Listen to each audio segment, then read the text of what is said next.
4%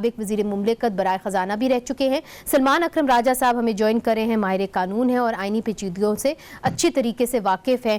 سب سے پہلے سلمان اکرم راجہ صاحب, چونکہ قانونی طور پہ یہ کتنا ممکن ہے یہ جاننا بہت ضروری ہے, سیاسی طور پہ ہم سلیم صاحب سے پوچھیں گے. یہ جو کہہ رہے ہیں کہ جی 18ویں ترمیم کے اندر 163A کے اندر ہم ترمیم کر سکتے ہیں, کیا واقعی میں یہ ترمیم کر سکتے اتنا آسان ہے, یا اس کے لیے آپ کو 2/3 اکثریت چاہیے نیشنل اسمبلی میں, سینٹ میں, صوبوں میں بھی شاید؟ دیکھیں, جو آئینی ترمیم کا طریقہ کار ہے وہ تو آئین میں دیا ہوا ہے.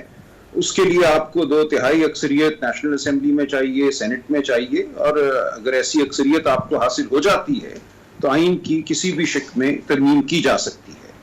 اب یہ معاملہ نمبروں کا ہے, اگر نمبر حاصل ہوتے ہیں تو قانونی طور پہ تو کوئی بہت بڑا معاملہ یہ نہیں ہے کہ اس میں کوئی پیچیدگی ہو.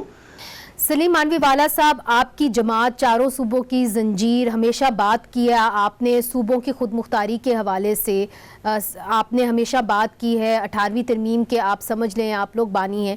تو مجھے یہ بتائیے کہ اس کے اوپر کیا صوبے مان جائیں گے کہ جی 163A کے اوپر, یا ساری تمام پارٹیاں مان جائیں گی کہ جی نہیں ہم نے اس کے اندر ترمیم کرنی ہے؟ دیکھیں جی, اب ایشو یہ ہے کہ ترمیم کس قسم کی چاہ رہے ہیں, ابھی تک تو یہ بات کلیئر نہیں ہے. صرف یہ بات سننے میں آ رہی ہے کہ 18th امینڈمنٹ کو ریویو کیا جائے, یا 18th امینڈمنٹ صحیح نہیں ہوئی. جو گورنمنٹ کے منسٹرز ہیں, سینئر منسٹرز بھی ہیں, وہ بھی 18th امینڈمنٹ کی بات کرتے ہیں. تو مجھے نہیں پتا ایکچولی گورنمنٹ کرنا کیا چاہ رہی ہے. دس از ناٹ کلیئر یٹ کہ وہ کیا کرنا چاہ رہے ہیں. اور جیسے سلمان صاحب نے کہا, جو وہ کرنا چاہ رہے ہیں اس کا تو آئین میں پروسیجر لیڈ ہے کہ جی کس طریقے سے یہ امینڈمنٹ ہوگی. اب جہاں تک فواد چودھری صاحب کا آپ نے ذکر کیا کہ جی وہ کہتے ہیں کہ NFC سے 18th امینڈمنٹ کا کوئی تعلق نہیں ہے. اب دیکھیں, تعلق تو اس کا ہے کیونکہ NFC کے بعد ہی اور ہم نے اس کو NFC ایوارڈ کو سیریسلی لیا. حالانکہ NFC ایوارڈ اس سے پہلے کا ایگزسٹ کر رہا ہے, ایسا نہیں ہے کہ وہ ایگزسٹ نہیں کر رہا تھا, مگر it was never implemented properly. تو وہ ہمارے آنے کے بعد ہی پراپرلی NFC امپلیمنٹ ہوا. پھر PMLN میں NFC کی کنٹروورسی چلتی رہی, انہوں نے NFC کا اجلاس ہی نہیں بلاتے تھے, وہ اگر بلاتے تھے تو کوئی رزلٹ ہی نکلتا تھا. تو NFC کو ری وزٹ کرنا از اے سیپریٹ ایشو, اور 18th امینڈمنٹ کو وزٹ کرنا is a separate issue. NFC میں آپ کو یعنی let me get this straight, یعنی آپ یہ کہہ رہے ہیں کہ NFC ایوارڈ جو 163A ہے شک, جہاں پہ یہ کہا گیا ہے کہ جی اگر صوبوں کو وہ جو ہے وہ زیادہ رقم ہی ہمیشہ ملے گی, پچھلے NFC ایوارڈ سے کم کبھی نہیں مل سکتی, اس کے اندر کوئی نہ کوئی ٹنکرنگ ہو سکتی ہے, and that is something that may be on the cards. NFC تو ایک فارمولا ہے نا. اب اگر اس فارمولا کو آپ چینج کرنا چاہتے ہیں تو اس میں everybody has to agree. اور یہ بات ہوئی تھی ہماری PMLN کی گورنمنٹ میں بھی, اس وقت میں NFC کا ممبر تھا ایٹ دیٹ ٹائم, تو یہی بات اس وقت بھی آئی تھی. تو صوبے ایگری نہیں کیا انہوں نے ایگری, تو NFC کا فارمولا چینج بھی نہیں ہو سکا. تو ادھر بھی یہی پرابلم ہے کہ جب تک صوبے ایگری نہیں کریں گے آپ وہ فارمولا بھی چینج نہیں کر سکتے, مگر اگر صوبے ایگری کریں گے تو تب آپ وہ فارمولا چینج کر سکتے ہیں. But that formula does not mean کہ آپ کی ڈسٹریبیوشن نہیں ہوگی یا آپ پروونسز کو پیسہ نہیں دیں گے. No, it doesn't mean that. All it means is that حالات کو دیکھتے ہوئے آپ اگر اس فارمولا میں ایڈجسٹمنٹ چاہتے ہیں کس نظریے سے, تو اس نظریے سے سارے پروونسز ایگری کر سکتے ہیں. جیسے فار ایگزامپل میں آپ کو بلوچستان کی ایگزامپل دوں, بلوچستان کا NFC ہم نے فکس کیا ہوا ہے اور آج تک فکس ہے. سلمان صاحب, یہ جو 163A ہے, اگر اس کے اندر ترمیم لانی ہے جس کے تحت صوبے جو ہیں وہ سبجیکٹس ہیں اور وہ افیکٹ ہوں گے, اس کے لیے صوبوں کی بھی رضامندی ضروری ہے. اب 7ویں NFC ایوارڈ نے 57.5% صوبوں کو دیا. 18ویں ترمیم نے یہ کہا کہ آئندہ جتنے بھی NFC ایوارڈ ہوں گے وہ صوبوں کو ڈویزبل پول کی رقم سے 57.5% سے کم نہیں دیں گے, زیادہ کچھ نہیں. ٹھیک ہے. اب مسئلہ یہاں اٹھا رہی ہے, جو وفاقی حکومت مسئلہ پیش کر رہی ہے ہمارے سامنے, وہ یہ ہے کہ یہ جو 57.5% کی ایک طرح سے جو ایک قدغن ہے, اس سے زیادہ ہی ہوگا صوبوں کا حصہ, اس کو تبدیل کیا جائے, اس میں کچھ لچک لائی جائے. تو اس کا کوئی تعلق NFC ایوارڈ کے فارمولے سے نہیں. یہ ہے ratio out of the divisible. ٹھیک ہے, I get your point. ٹھیک ہے, I get your point. یہ ترکیب صوبوں کے بغیر ہو سکتی ہے. اچھا, یہ اہم بات آپ نے کی ہے. سلیم مانوی والا صاحب, یہ بتائیے کہ یہ بھی بات ہو رہی ہے, جس طرح کہ آپ نے فواد چودھری صاحب کی بات سنی, انہوں نے کہا کہ صوبوں کو چاہیے کہ جو ہمارے اخراجات ہیں, جس طرح کہ ہمارے قرضے ہیں اور ہمارا جو ڈیفنس بجٹ ہے, اس کے اوپر صوبوں کو کنٹریبیوٹ کرنا چاہیے, اپنا حصہ ڈالنا چاہیے. کیا صوبے مان جائیں گے؟ دیکھیں یہ چیزیں میں نہیں کہہ سکتا کہ وہ مانیں گے یا نہیں مانیں گے.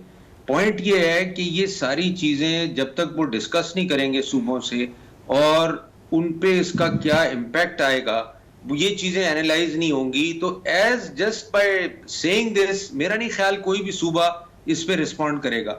آپ دیکھیں پی ایم ایل این کی گورنمنٹ تھی, ان کا چیف منسٹر تھا پنجاب میں, مگر انہوں نے جو این ایف سی فارمولا میں چینج تھا اس کو اپنی سٹنگ گورنمنٹ میں اپوز کیا. تو میں نہیں سمجھتا کہ اٹ از دیٹ سمپل کہ آپ چینج کر کے کوئی نئی چیز اس میں لے آئیں. اور جیسے سلمان صاحب نے کہا کہ آپ اسی 57.5 کے اندر ہی کھیلیں گے, آپ جو بھی چیزیں کریں گے, سمجھ گئی ہوں, تو اس سے تو کم آپ کر نہیں سکتے. تو آپ جو بھی چیزیں مینج کریں گے وہ اس کے اندر ہی کریں گے, اور that again the provinces have to agri.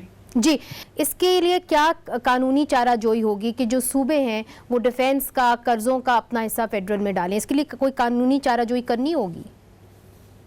دیکھیے, اس کے لیے تو پورا جو ہمارا آئینی نظام ہے اس کو تبدیل کرنا ہوگا. میں نہیں سمجھتا فواد چودھری صاحب کوئی سنجیدگی سے یہ بات کر رہے ہیں.